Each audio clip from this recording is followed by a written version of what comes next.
This is one of the 3 styles of gun that Graco offers. We have the air purge gun that uses air to purge the chemical out.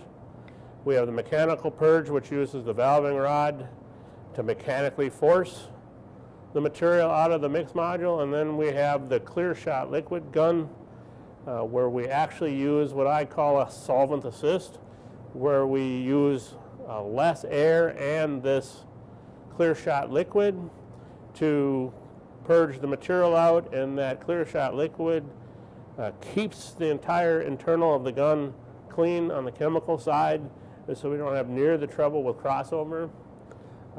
This is one of the lighter weight guns. When we introduced it, was the lightest weight gun on the market, and good for about 20 pounds per minute of foam. If you're doing large volume foam, this gun won't work for you.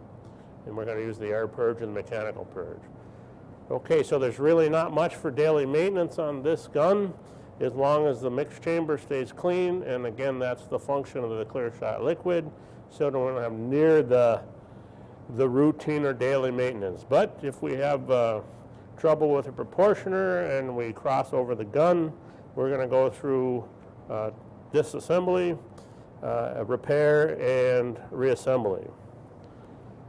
So this gun is a little unique in the fact that if you notice the air purge, mechanical purge hose manifold and the clear shot liquid manifold, we added the blue and red chemical shutoff valves versus the spin tight valves, quarter turn open.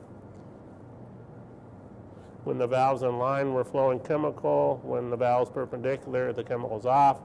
We've also added the screens to the outlet of the gun so that when we service the gun, we can, after depressurizing everything, we can get at the gun screens, and we'll take a look at that when we rebuild it a little closer. From the external of the gun, where on this one we had to remove the manifold to get at the screens. So a little added benefit, there's also check balls on the manifold where there's not here, and there's check valve inlets, which was similar to the air purge gun, but a little different in design.